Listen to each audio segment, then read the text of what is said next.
kuna mtu mmoja anafunguanga biashara yake kila siku kabla jua haijatoka. Ni miaka 7 sasa.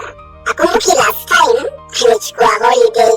Hakumbuki the last time alikunywa chai bila kufikiria supplier anampigia simu.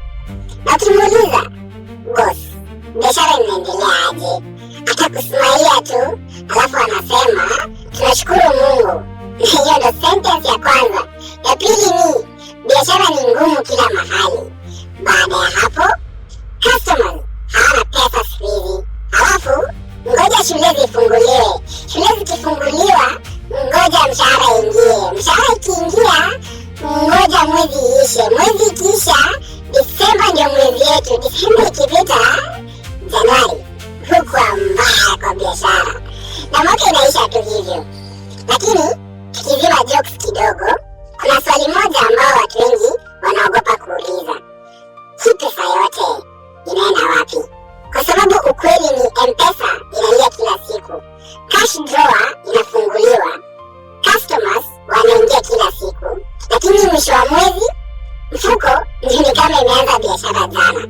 Na ukimuuliza profit ilikuwa ngapi mwezi ilipita, anacheka kidogo, anasema bora uhai au polepole ndio mwendo, na ile klasiki yetu pesa iko kwa stock. So swali ni stock inalisha nani? Wengine wamefika level biashara inalipa rent ya nyumba, biashara inalipa school fees, biashara inalipa shopping, biashara inalipa emergency, biashara inalipa harambee, lakini hakuna mtu anajua biashara yenyewe inalipwa na nani. Na hapo ndio uchungu inaanzanga. Unaanza kushuku staff wako, unaanza kushuku suppliers, unaanza kushuku customers. Wakati mwingine unaanza hata kujishuku mwenyewe. Unaanza kusema labda biashara si yangu, labda mimi ndio sijui biashara. Kumbe eti haujui biashara, cause haungekuwa umefika mahali umefika leo. Shida ni moja, unaendesha biashara kwa macho imefungwa.